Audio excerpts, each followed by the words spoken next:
الحمد لله نحمده ونستعينه ونستغفره ونؤمن به ونتوكل عليه ونعوذ بالله من شرور أنفسنا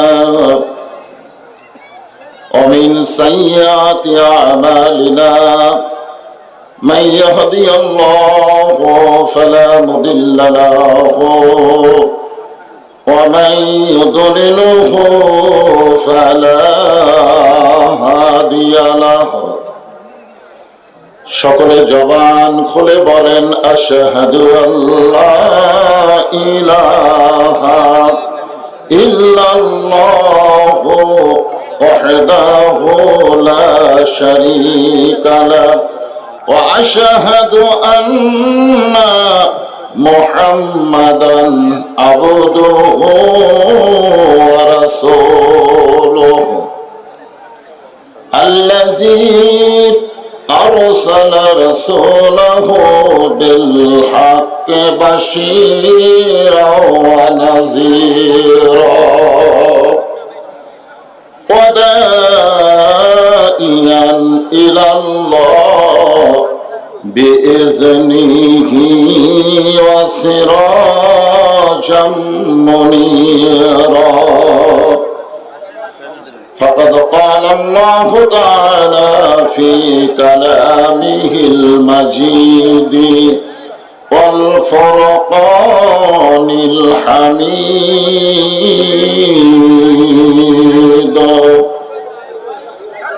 জবান খুলে সকলে পড়েন আউযু বিল্লাহি মিনাশ শাইতানির রাজীম বিসমিল্লাহির রহমানির রহিম ইযা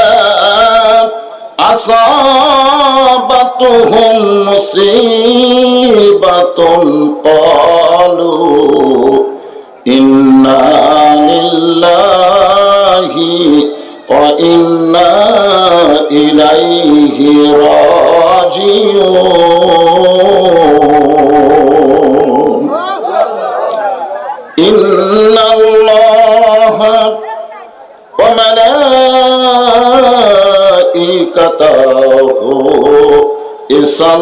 يصلون على النبي يا أيها الذين آمنوا صلوا عليه وسلموا تسليما সকলে বলেন আল্লাহুম্মা সাল্লি আলা মুহাম্মাদ। মাইকের সাউন্ড একটু কমে দাও, চঞ্চল করতেছে কানে বলে না। আল্লাহুম্মা বারিক আলা মুহাম্মাদ মাশরিকে হুব্বে মুহাম্মাদ। সকলে বলি সাল্লাল্লাহু আলাইহি ওয়াসাল্লাম। मतलाए दीवाने मतलाए खुर्शीद इश्कास सीनाए सो जानी मा बलागल उला बिकमालिही कशफत दुजा बिजमालिही हसनत जमीय खसालिही सल्लो अलैहि व आलिहि अल्लाहुम्मा आमीन। জান্নাতের বাগান থেকে জান্নাতি মানুষদেরকে নিয়ে আমি গুনাহগার তোমার রহমতের দরজায় দোখানা হাত তুলেছি আল্লাহ। হাসরের ময়দানে জব্বার কাহার নামে রূপ নিয়া তুমি যখন বিচার শুরু করবে, তোমার সামনে দাঁড়ায়া সমস্ত নবীরা নাফসি নাফসি বলে কাঁদতে থাকবে। এমন কঠিন অবস্থা হাসরে হবে, সেদিন সমস্ত নবী তার উম্মতকে ভুলে যাবে, শুধু বলবে আল্লাহ আমার কি হবে, আমার কি হবে। একমাত্র দরদি নবী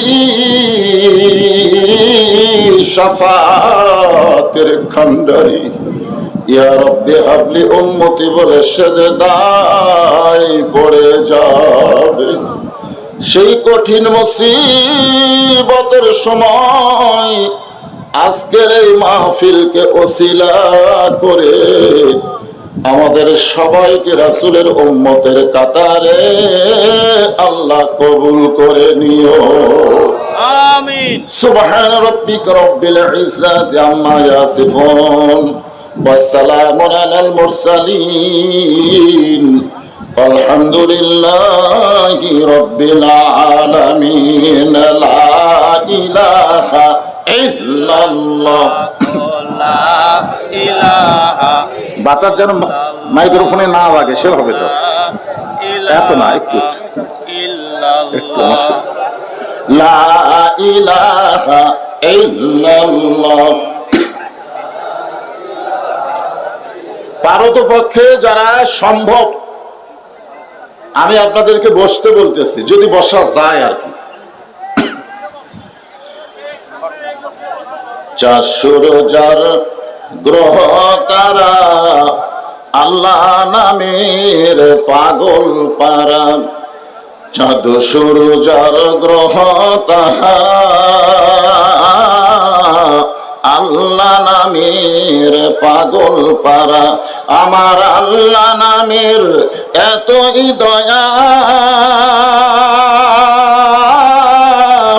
আল্লাহ নামের এতই মায়া, লুকিয়ে রাখছেন হে আল্লাহ জোরে লা ইলাহা।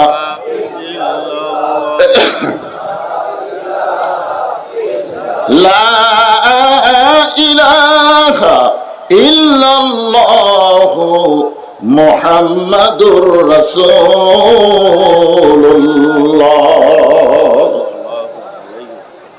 রাসূলের মহব্বতে জবান খুলে সমস্বরে সকলে বলি সাল্লাল্লাহু আলাইহি ওয়াসাল্লাম। সাদুল্লাহপুর কেন্দ্রীয় কবরস্থান কমিটি কর্তৃক আয়োজিত আজকের এই বাৎসরিক তাফসীর কোরআন মাহফিলে আল্লাহ তাআলা যিনাকে সম্মানিত সভাপতির আসনে কবুল করেছেন, আজকের এই মাহফিলের সম্মানিত সভাপতি জনাব মোহাম্মদ ফজলুল কাইয়ুম হুদা,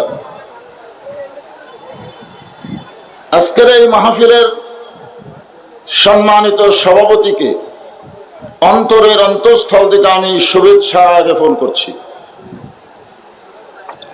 এই মাহফিলের সম্মানিত সুধীজন, সম্মানিত ওলামায়ে কেরাম, সম্মানিত আল্লাহর বান্দারা, আমার সামনে যারা বসে আছেন, দাঁড়িয়ে আছেন, সম্মানিতা মা ও বোনেরা, পর্দার অন্তরালে বসে যারা আলোচনা শুনতেছেন, আমি সকলকেই অন্তরের অন্তঃস্থল থেকে শুভেচ্ছা জ্ঞাপন করে এই মুহূর্তে জানতে চাচ্ছি আপনারা সকলে কেমন আছেন? আলহামদুলিল্লাহি রাব্বিল আলামিন। জি আলহামদুলিল্লাহ। যে আল্লাহ শারীরিক সুস্থতা দান করে মানসিক প্রশান্তি লাভের জন্য আজকের এই জান্নাতের বাগানে কোরআন কারীমের মাহফিলে আমাদের কবুল করলেন, আমরা সে আল্লাহর উপর খুশি না বেজার? তাহলে সবাই জবান খুলে বলতে হবে রব্বানা লাকাল হামদ হামদান কাসীরান তাইয়িবান মুবারাকান ফিহি। আমরা প্রশংসা করলাম কার? কেন করলাম? লাভ না লস? আমরা আল্লাহর প্রশংসা কেন করি? কারণ আপনারা যদি আমার প্রশংসা করেন তাহলে আপনাদের কোনো লাভ নাই, আমার লাভ, আমার দাওয়াত বেশি হবে। আপনারা কোন নেতার প্রশংসা করেন, আপনাদের লাভ নাই, নেতা ইলেকশনে ভোট বেশি পাবে। ধরে কোন ঠিক কিনা? আপনারা যদি ডাক্তারের প্রশংসা করেন, ডাক্তার রোগী বেড়ে যাবে, কিন্তু যারা প্রশংসা করলো তাদের কোনোই লাভ হলো না। কেবলমাত্র শুধুমাত্র আল্লাহর প্রশংসা করলে আল্লাহর কোনো লাভ নাই, কোনো লাভ নাই। আমরা সারা জীবন প্রশংসা করলে আল্লাহ আল্লাহই থাকবে। ধরে কোন ঠিক কিনা? কিন্তু যারা প্রশংসা করলো তাদের প্রতি আল্লাহ এত খুশি, তামলাউল মিজান, মিজানের পাল্লাটা আল্লাহ নেকি দিয়ে পরিপূর্ণ করে দেয়। খুশি না বেজার? আল্লাহর প্রশংসা প্রধানত বহু কারণের মধ্যে তিনটা কারণ আমাদের খেয়াল করতে হবে। এক নম্বর কারণ হলো আল্লাহ জন্মগতভাবে আমাদের পক্ষে, আল্লাহ জন্মগতভাবে আমাদের পক্ষে মানে আমাদেরকে মুসলমানের ঘরে কবুল করেছে।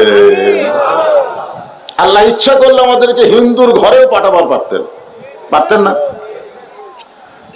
আপনারা বলেন, হিন্দু আমাদের বাংলাদেশে শতকরা 8%, আর সেই হিন্দুর মূর্তি আমাদেরকে পড়া দেওয়া লাগে, ঘরে পূজা আমরা দিই পাহারা। কি সর্বনাশা কথা! একজন আমাকে বলতে, হুজুর আপনারা যে হারে মূর্তি পড়া দেওয়া শুরু করছেন, কেউ যেন মূর্তি ভাঙতে না পারে এই জন্য আজান দিলে মসজিদে যান আর নামাজ শেষ করে মূর্তি পাহারা দেন। আমি বললাম, বাজান, আমরা মূর্তি পাহারা দিচ্ছি এই কারণেই আমরা ষড়যন্ত্রকে গ্রেফতার করতে চাই। ভাঙবে ওরা আর দোষটা পাবে আমাদের মাথার উপর, এইটা যেন আর না করে, এই জন্য আমরা পাহারা দিয়েছি। আমরা জানি ইসলাম কোন মূর্তির সাপোর্ট করে না। ধরে কোন কথা বলতে, যার প্রমাণ হলো 5ই আগস্ট 12,000 টাকা দিয়ে মা তার সন্তানকে বিক্রি করে ক্ষুধার জ্বালায়, আর এই বাংলাদেশের সাবেক স্বৈরাচারী সরকার 400 কোটি টাকা দিয়ে তার বাবার মূর্তি তৈরি করে। জোরে কারণ যেই পলাইছে একটা মূর্তি নাই, সব ভাঙ্গা চুরমার। এতে প্রমাণ হলো আমরা মূর্তির পক্ষের লোক না, আমরা মূর্তি ভাঙ্গার ধর্ম। জোরে বলেন কথা ঠিক। আমরা তকবীর একটু পরে হবে, ওয়াজের লাইনে ওঠে। তো যে কথা বলতেছিলাম, জন্মগত ভাবে আমরা কি মুসলমান। লাভ না লস? কি লাভ? আল্লাহ কোরআনে বলেন, গায়রাল ইসলাম দীনান ফালাই ইউকবালা মিনহু। ইসলাম ছাড়া, এ কথাগুলো মনোযোগ দিয়ে শোনেন, হয়েছে করলে হবে। এটা কি সাদুল্লাহপুর হাট? এটা কি সাদুল্লাহপুর বাজার? এইটা হলো বেহেশতের বাগান। যতক্ষণ মাহফিল চলবে অসংখ্য রহমতের ফেরেশতা দ্বারা আল্লাহ আপনাদের পরিবেষ্টিত করে রেখেছে। আল ইনসানু আশরাফুল মখলুকাত, মখলুকাতের ভিতরে মানুষ হলো সর্বশ্রেষ্ঠ মখলুক। দেখেন, মানুষ সৃষ্টির ব্যাপারে মানুষের কথা বলতে গিয়ে আল্লাহ 4টা শপথ করছেন। অতীন, অজাইতুন, অতুরি সিনিন, ওয়াহাজাল বালাদিল আমিন। তারপরে বলেছেন, লাকাদ খলাকনাল ইনসানা ফি আহসানি তাকওয়িম। তাহলে আমরা যদি হাট বাজারের মতো এখানে হইচই করি, ফেরেশতারা রিপোর্ট কি পক্ষে দিবে? এই জন্য আমরা এখানে খুবই সতর্ক হয়ে থাকবো। আল্লাহ কোরআনে বলেছেন, ওয়াইজা কুরিয়াল কোরআনু ফাসতামিউ লাহু ওয়া আনসিতু লাআল্লাকুম তুরহামুন। যখন কোরআন তেলাওয়াত হবে, কোরআন থেকে আলোচনা হবে, কোরআনের তাফসীর হবে, তখন তোমরা চুপ থেকে এই কথাগুলো অনুধাবন করো। আশা করা যায় উভয়ের উপরে আল্লাহ রহমত বর্ষণ করবে। বক্তা এবং শ্রোতা সবার উপর আল্লাহ কি রহমত বর্ষণ করবেন? মানে রহমত বর্ষণ করবেন। এজন্য হইচই না করে মনোযোগ দিয়ে আমরা শুনবো। এই আয়াতের ভিতরে আল্লাহ কি বললেন যে ইসলাম ছাড়া অমাইয়াবতাগি গয়রাল ইসলাম আর দিন আন, এখানে কিন্তু ইসলামের পরে আবার দিন বলা হয়েছে। দিন কেন বলা হলো? আমাদের সাবেক প্রধানমন্ত্রী একটা কোরআনের আয়াত দিয়ে খুবই ওয়াজ করতো, সেটা হলো লা ইকরাহা ফিদ্দিন। ধর্মের মধ্যে কোনো বাড়াবাড়ি নাই, ধর্ম যাত্রার আর উৎসব হলো সবার। নাউজুবিল্লাহ, আসতে কর নাকি? জি হ্যাঁ হ্যাঁ, এইবার হয়েছে সাইজ মতো। ব্যাপারটা হলো আল্লাহ একেবারে ডাইরেক্ট বলে দিচ্ছে ইসলাম ছাড়া অন্য কোন ধর্ম কেউ যদি গ্রহণ করে লা ইউকবালা মিনহু, সেইটা কবুল করা হবে না। আল্লাহ কোরআনে বলেছেন লাকুম দীনুকুম ওয়ালিয়া দীন, যার ধর্ম তার কাছে। এই দুইটা আয়াতের মধ্যে দিন আছে কিন্তু ইসলাম নাই, আছে। এরপর আল্লাহ বললেন ইন্না দীনা ইন্নাল্লাহিল ইসলাম। এই আয়াতের মধ্যে দিনও আছে আবার ইসলামও আছে।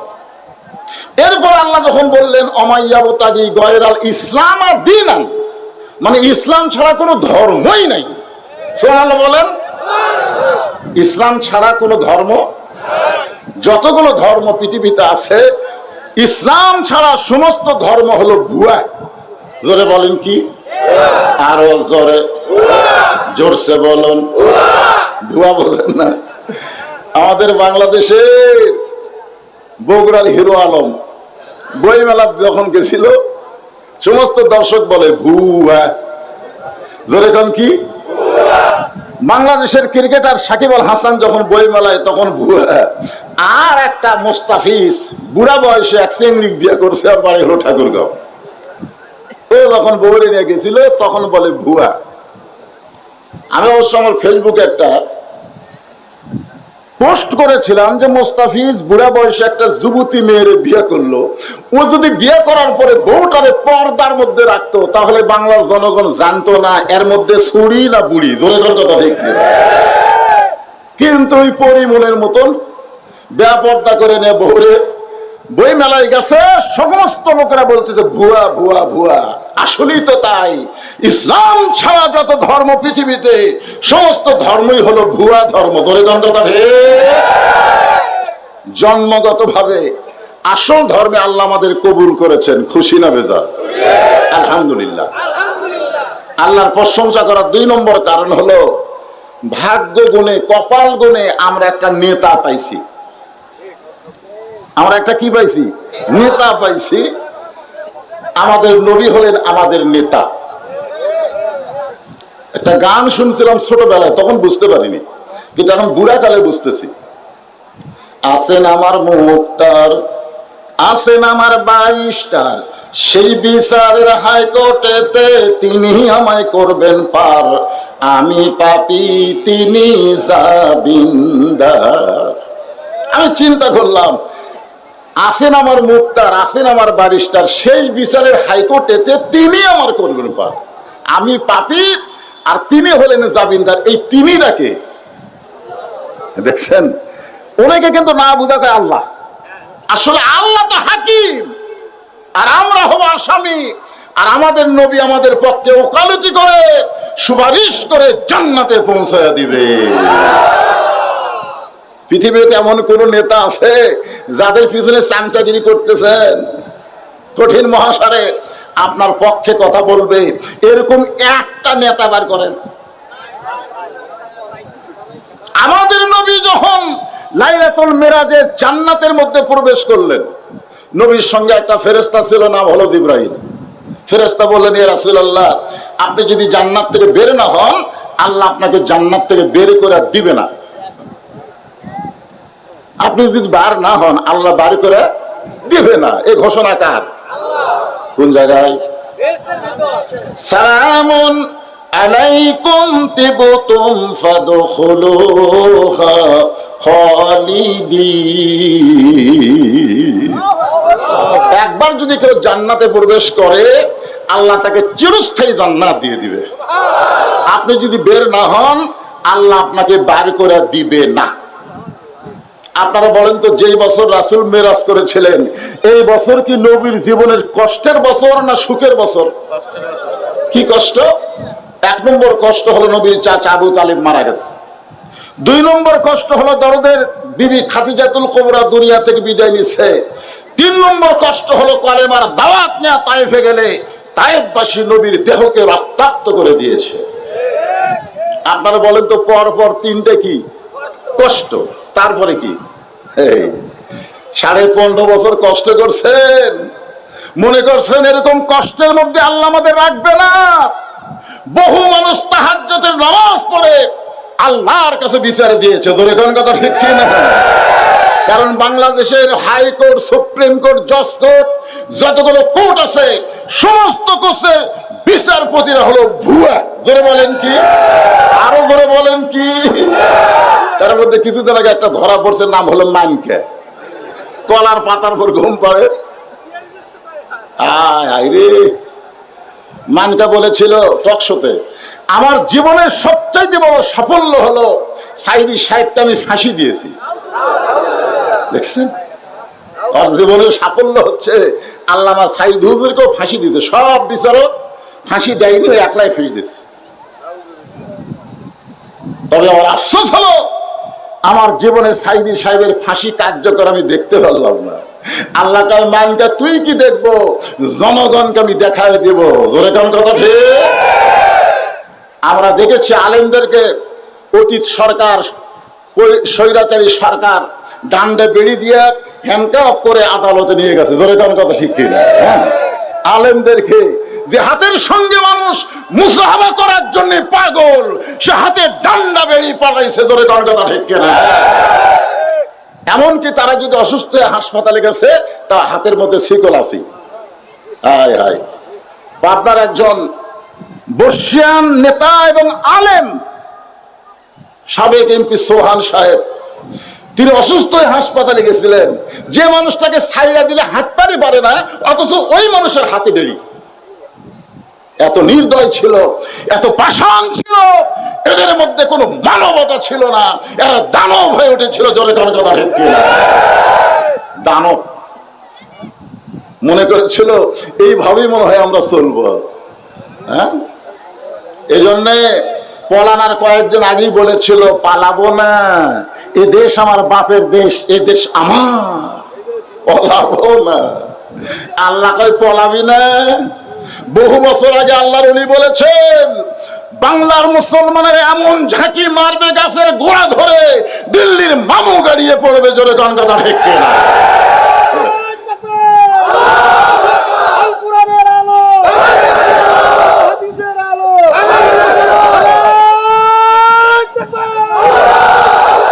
সংসদে যালো, আমরা আগামীতে 300 জন ভালো মানুষকে সংসদে পাঠাবো। চোর, ডাকাত, বাটপার, লুচ্চা, হাইজাকার, এমনকি মমতাদের মতন অশ্লীল গায়িকা পর্যন্ত সংসদে এমপি হয়েছিল। ধরে কোন কথা ঠিক? সারা জীবন কোরআন পড়ে না, হাদিস পড়ে না, আবার সিয়াসাতটা কয়। হ্যাঁ, কি এই বছর আবার হয়েছিল কি? আয় হায়, নায়ক টায়ক যা আছে সবগুলো এমপি। এই লুচ্চা জালেম লুটেরাজদেরকে আর আগামী সংসদে আমরা দেখতে চাই না।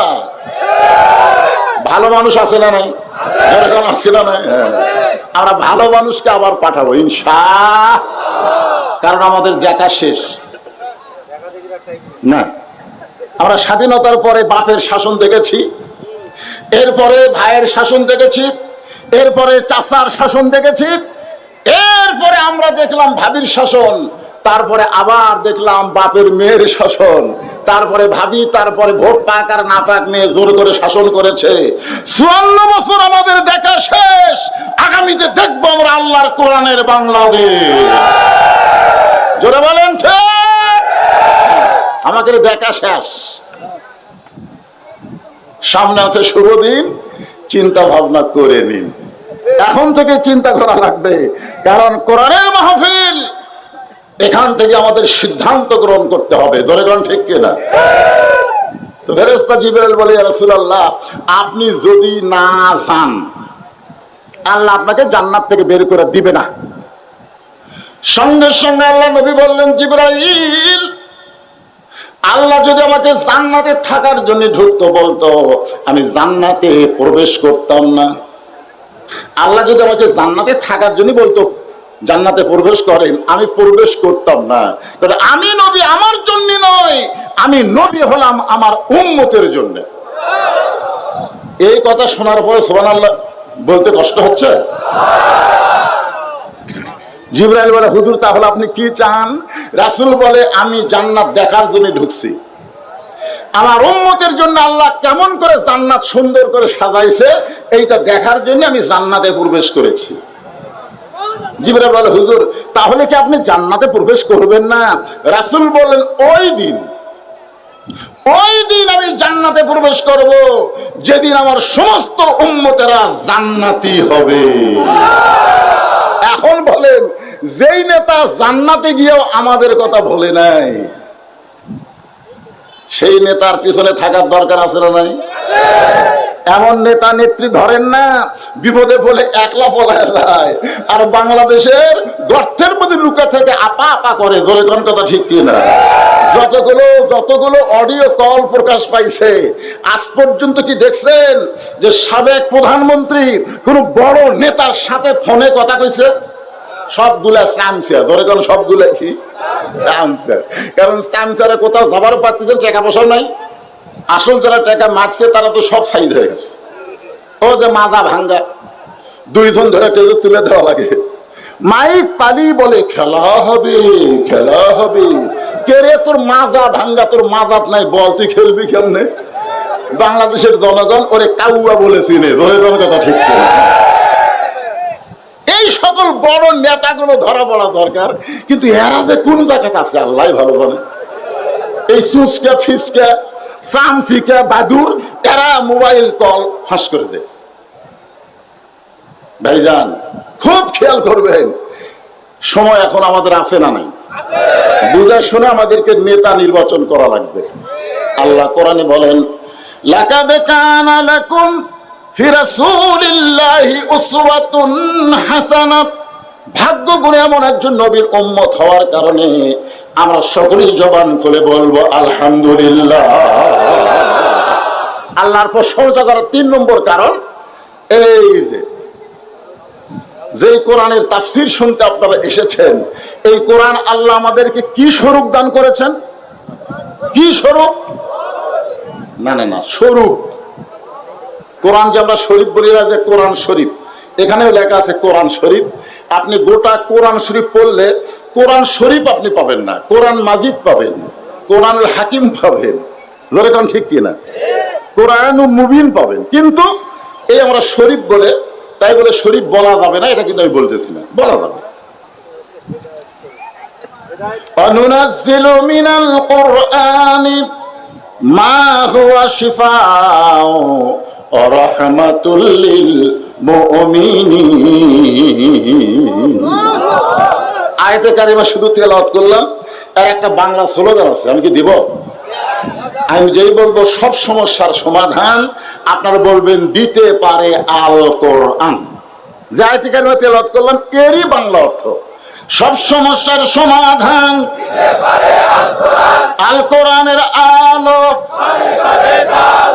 সংসদে জালো, কোরআন হাদিস যেখানে লিল্লাহে তাকবীর।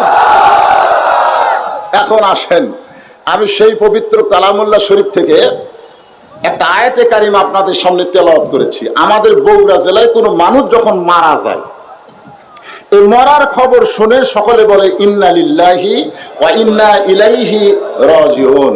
আপনাদের গায়েবান্ধার খবর কি? একই খবর। কে বললে? না, মানুষ বললে না। কিছুদিন আগে একজন মেয়ে মানুষ মারা গেল, নাম হলো বেগম মতিয়া চৌধুরী। নাম শুনছেন আপনারা? উনি মারা যাওয়ার পরে আমি ফেসবুকে দেখলাম কমেন্টের মধ্যে 116 জন কমেন্ট করছে। কতজন? 116 জন কমেন্ট করছে, তার মধ্যে একটাও ইন্না লিল্লাহ নাই, সব হচ্ছে আলহামদুলিল্লাহ।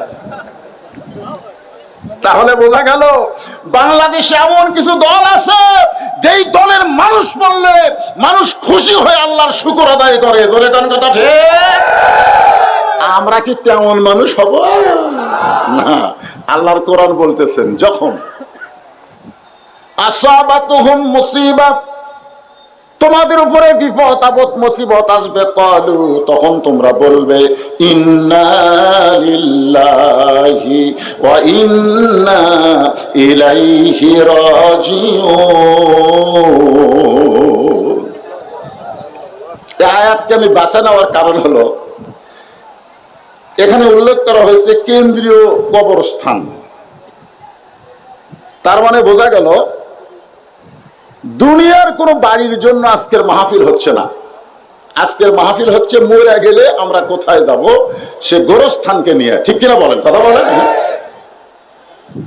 কিন্তু যেদিন ডাক পড়িবে কবর মাঝে যাইতে, জোগাড় কিছু করছো বন্ধু তার মাঝে বিছাইতে। এই যুবকেরা, এই মশান মারতেছ, এখানে কোনোদিনও বলা হয়নি যে বুড়া হলে ডাক পড়িবে কবর মাঝে যাইতে, তা বলা হয়নি। বলা হয়েছে কিন্তু যেদিন, যেদিন, কোন দিন, কোন সময়, এইটা বলা হয় নাই। আমরা বিশ্বাস করব যে কোনো সময় ডাক পড়তে পারে। ধরে গান ঠিক কি নিয়ে যাবেন কবরে? মনোযোগ দিয়ে কথাটা শোনেন, যাওয়া লাগবে না। রাসূল বলেছেন সর্বশেষে যেই ব্যক্তি কবরে যাবে, দুনিয়ার জীবনে তাকে 50,000 বছর কবরে থাকতে হবে। কত বছর? 50,000। তাহলে যেই বিল্ডিং বাড়িতে আপনি থাকতে পারবেন না, সেই বাড়ির প্রতি এত মায়া, আর যেখানে কমপক্ষে 50,000 বছর থাকা লাগবে, সেই কবরের কোনো খবর আমাদের কাছে আছে? আজকে খবর দিব, দিবেন আল্লাহর কোরআন দিয়ে। এই জন্য সবাইকে একটু মনোযোগ দিয়ে কথা শুনতে হবে। আল্লাহ বলেছেন, ইয়া আইয়ুহাল্লাযীনা আমানু তাকুল্লাহা হাক্কা তুকাতিহি ওয়া লা তামুতুন্না ইল্লা ওয়া আনতুম মুসলিমুন। এই আয়াতে আল্লাহ কি বলতেছেন? যারা আমাকে বিশ্বাস স্থাপন করেছো, একমাত্র ভয় করতে হবে কার? আমরা 15.5 বছর কার ভয় করছি?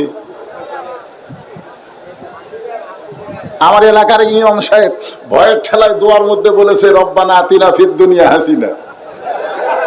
হাসানার জায়গা ভয়ের ঠেলায় হাসিনা করছে। এতই ভয় ছিল ভাই। হ্যাঁ, হাসিনা রে, উপায় নাই রে, উপায় নাই রে মানুষ, উপায় নাই। আল্লাহ ছাড়া কাউকে ভয় করিলে ঈমান রাখার উপায় নাই। আল্লাহ বলতেছেন, আমার উপর যারা বিশ্বাস স্থাপন করেছো, তোমাদের 1 নম্বর আমল হচ্ছে আত্তাকুল্লাহ, ভয় করতে হবে কার? আরো জোরে বলেন। কিন্তু আমরা বক্তারাও পর্যন্ত দেখে শোনা ওয়াজ করছি। আগে স্টেজে আসে আমরা দেখি, মানে স্টেজে বসে আছে কারা? মাইক কাটা নেওয়ার লোক নাকি? আমি আমার সামনে থেকে বহুদিন মাইক কাটে নিছে, হুজুর এই ওয়াজ আমরা শুনবো না। ওরে বাবা রে! তা আগে এসে দেখি যে স্বৈরাচারের কোনো ক্যাডার আছে কিনা। তারপরে আমরা দেখি পুলিশের গাড়ি, র্যাবের গাড়ি আছে কিনা। এইগুলা দেখি, যদি পুলিশের গাড়ি থাকে, র্যাবের গাড়ি থাকে, ক্যাডারেরা যদি মঞ্চে থাকে, তখন আমরা তেল তেলা ওয়াজ করে বাড়িতে যাই। ইমান বলতেছে, মাওলানা পুলিশ তোমাকে ধরবে, এই জন্য তুমি তেল তেলা ওয়াজ করে বাড়িতে যাও। গোবিন্দগঞ্জ পার হওয়ার পারবা না, আজরাইল তোমাকে গ্রেফতার করবে। জোরে কোন কথা ঠিক কিনা?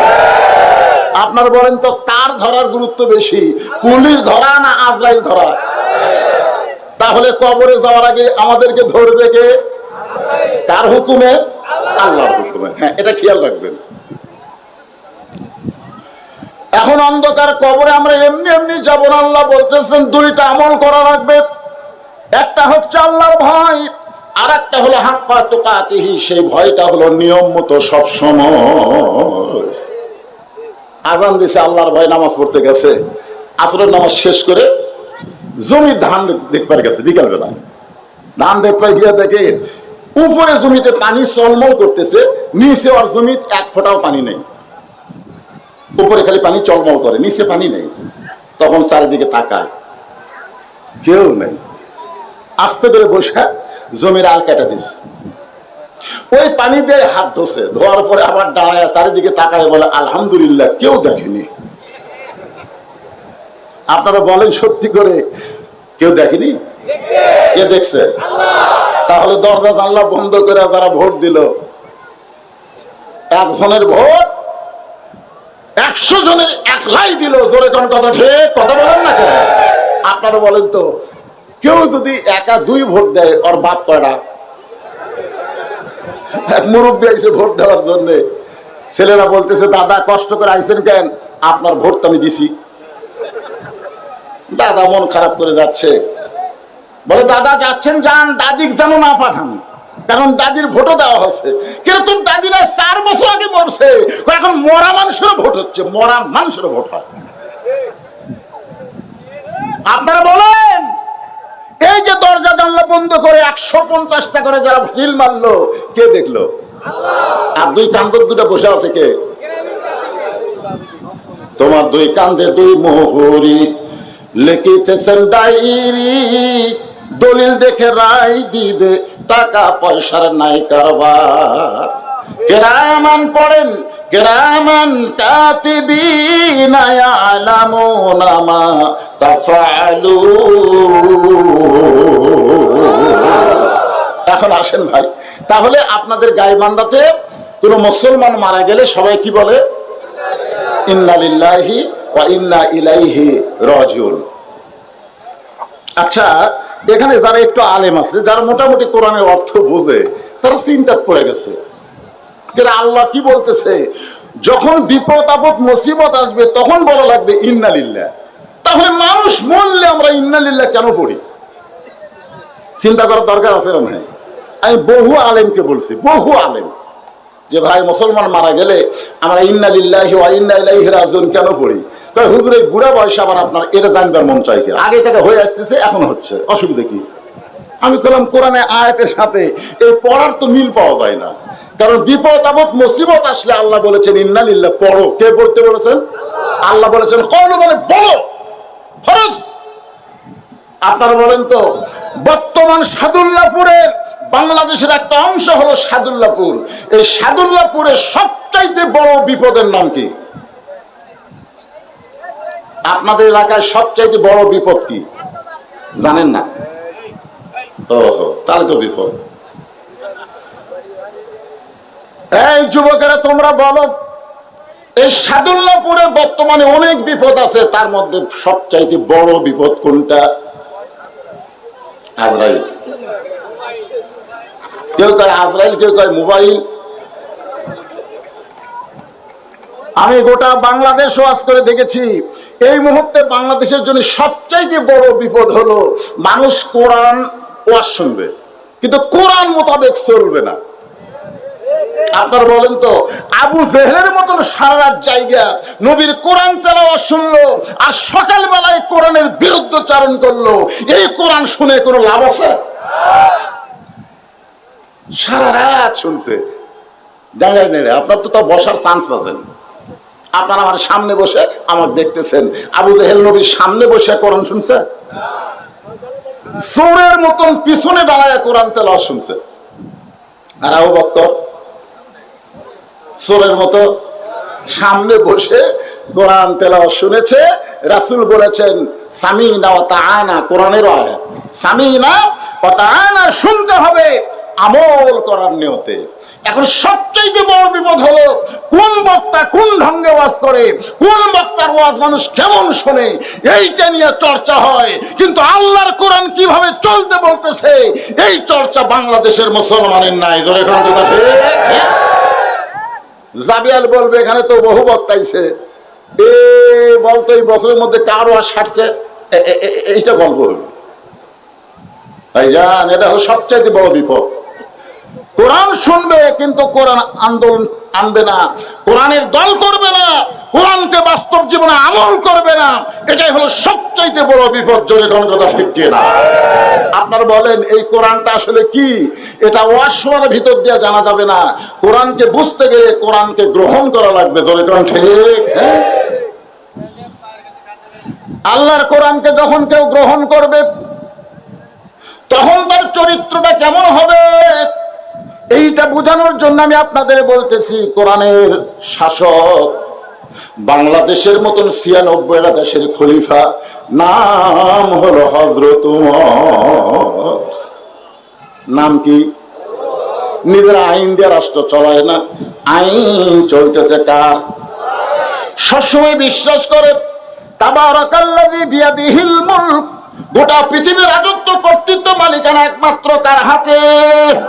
ওয়া হুয়া আলা কুল্লি শাইইন কাদির, একমাত্র সমস্ত ক্ষমতার মালিক কে? আর আমাদের বাংলাদেশে ১৫.৫ বছর আওয়ামী লীগ ক্ষমতাটা ছিল রে, এখন সামনে কে যাবি? কার হাতে ক্ষমতা? একদল বলতেছে বিএনপি যাবি রে, আওয়ামী লীগ যদি না দাঁড়ায় বিএনপি যাবি রে, বিএনপির হাতে ক্ষমতা যাবে। আসলে ক্ষমতা কার হাতে? জোরে বলেন। কেউ যদি কোনো সময় বলে আওয়ামী লীগ ক্ষমতায় আছে, বিএনপি ক্ষমতায় আছে, অমুক দল ক্ষমতায় আছে, বলা মাত্র সে মুশরিক হয়ে যাবে। ক্ষমতার মধ্যে কোনো ভাগাভাগি চলবে না, একমাত্র ক্ষমতা আমার আল্লাহর। জোরে বলেন কথা ঠিক কিনা? ক্ষমতা যদি আওয়ামী লীগের হাতে থাকে পলালো কেন? এই কথা বলেন, পলালো কেন? তোমরা জানো না, আল্লাহ বহু আগেই বলে দিয়েছে। কি বলেছেন? তুযিল্লু মান তাশা ওয়া তুইজ্জু মান তাশা ওয়া তুযিল্লু মান তাশা বিয়াদিকাল খায়র ইন্নাকা আলা কুল্লি শাইইন কাদির। সম্মান দেওয়ার মালিক কে? সম্মান দিয়ে চেয়ারে বসানোর মালিক কে? আবার অপমান করার মালিক কে? ঘাড় ধরে নামানোর মালিক কে? ভালো মন্দর মালিক কে? সমস্ত ক্ষমতার মালিক কে? তাহলে তুমি কোন আক্কেলে কইলে ৪২ সাল ৪১ সাল পর্যন্ত কোন আক্কেলে কইলে? তুমি ৪ তারিখে জানো না ৫ তারিখ তোমার কি ঘটবে? জোরে কোন কথা ঠিক? আরে আফসোস, সময় চাইছিল, সময় চাইছিল ২টা ঘন্টা আমার ৪৫ মিনিট দেওয়া হলো, নিজে ভাত কাট করছে ১২ আইটেম দিয়ে, সেটা খাওয়া পর্যন্ত হলো না, মামু বাড়ি গিয়ে খাওয়া লাগলো। জোরে কোন কথা ঠিক? তাহলে আজকে বিশ্বাস করেন ক্ষমতার মালিককে? আওয়ামী লীগের কোনো ক্ষমতা নাই, বিএনপির কোনো ক্ষমতা নাই, ইসলামী দলের কোনো ক্ষমতা নাই, সমস্ত ক্ষমতা একমাত্র কার? এটা বিশ্বাস করে ভাই বাজান। তার সাথে গল্প করবেন, সামনে কে ক্ষমতা আসতেছে, সামনে কে ক্ষমতা আসতেছে। কি মন খারাপ করতেছেন? ইন্না লিল্লাহর উপর তাফসীর হবে, মরে গেলে কবর দিয়ে ও গোরস্থান বানাচ্ছে, গোরস্থান। এটা হবে ২০১৮ সালে সাপাহারে। এক হিন্দু মুসলমান হলো আমার হাতে, আমাকে বলে হুজুর কলমা পড়ে দেন, মুসলমান হব। মুসলমান হওয়ার পরে আমি হিন্দুটাকে বললাম, বাজান তুমি মুসলমান হলে কি দেখে? হিন্দু বলতে হুজুর আমার বাপ মা দেখে। তোমার বাপ মাকে দেখে তুমি মুসলমান হলে? আমার বাপ মা মারা গেলে আগুন দিয়ে পোড়া হয়েছে হুজুর। আমার বাবাকে কাঠের খড়ির উপর যখন রাখা হলো, বাবার পা পিছন দিকে ছিল, সেই পা টাইনে নিয়ে এসে ভাঙলো। পাও যখন সোজা হয় না তখন পাও ভেঙে ফেলে দিয়ে তার উপর মোটা মোটা কাঠ দিয়ে আগুন ধরানো হলো। আমি একজন হিন্দু, আমার বাবা মরার পরেও তাকে আগুন দিয়ে পুড়ে শাস্তি দিয়ে দুনিয়া থেকে ভূষ্মিত করা হলো। আমি একজন মুসলমানের মরা দেখেছি, মরার পরে তাকে কত যত্ন করে গোসল করায়া, তাকে কাপড়ের কাপড় পরায়া, তার জানাজা করে যখন গোরস্থানে গোরস্থানে দাফন করা হয়, এই দৃশ্য দেখার সঙ্গে সঙ্গে আমি বললাম একমাত্র জাত হলো মুসলমান জাত। জোরে কোন কথা ঠিক কিনা? আমি হিন্দু ধর্মকে আমার অন্তর থেকে বের করে দিয়ে আমি মুসলমান হলাম। দেখছেন, আর কিছুই দেখেনি, খালি মুসলমানের গোরস্থানে দাফন করা দেখে ওই মুসলমান হয়ে গেছে। বুঝতে পারতেছেন না আপনি কোন জাত?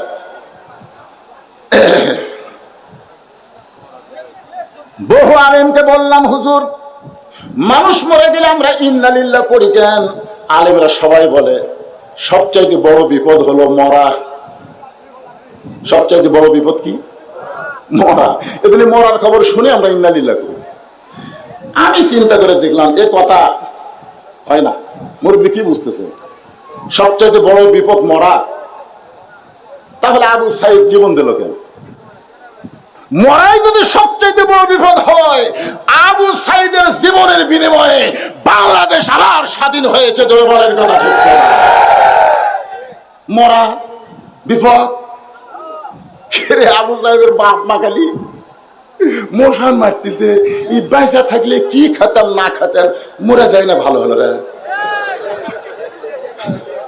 যাই আসতেছে এক গাদি করে টাকা দিয়ে যাচ্ছে, ফল টল দিয়ে এসে মুরব্বী। মরা বিপদ না, আবু সাইদের বাপ মা ভাই ভাবির জন্য মরাটাই হলো সবচাইতে রহমত। ঝরে কোন কথা ঠিক কিনা?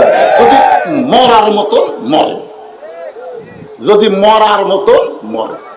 আমি একটা দৃষ্টান্ত দেই তাহলে বুঝতে পারবেন। আল্লাহর একজন মস্ত বড় পয়গম্বর, নাম হলো মুসা কালিমুল্লাহ। জোরেকার নাম কি? তিনি একদিন তুর পর্বতের কিনারায় গিয়ে দাঁড়ায় আছে।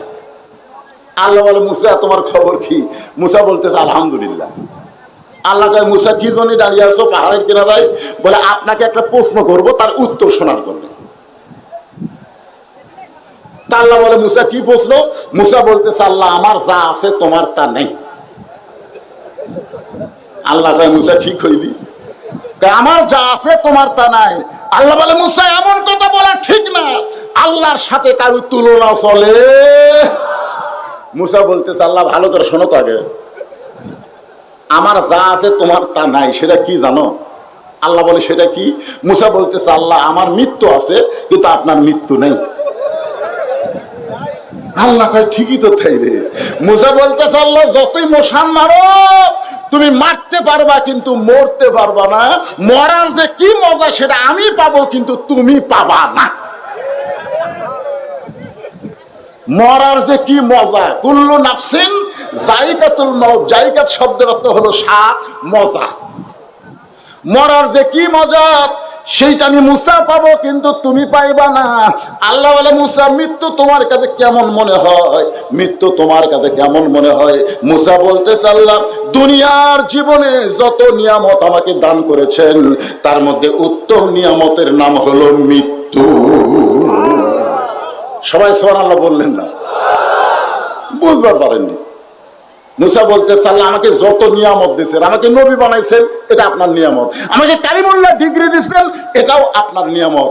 যত নিয়ামত আপনি আমাকে দিচ্ছেন তার মধ্যে উত্তম নিয়ামতের নাম হলো মৃত্যু।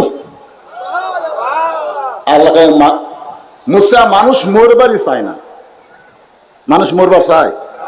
দেখবেন বুড়া থুরা ভাঙ্গা চুরা, তারপরেও মরার কথা বললে আল্লাহ। স্বামীর হচ্ছে ক্যান্সার রোগ, 1 মাস পরেই মারা যাবে। বউ খালি সমানে কান্দার বলে, আল্লাহ আমার হায়াত স্বামীর দাও, স্বামীর মৃত্যু আমাকে দাও। স্বামী কয়, পাগলি যতই কান্দে রে, যতই কান্দে, আমার এমন একটা বেদি হয়েছে আমি আর বাঁচবই না। বলে না,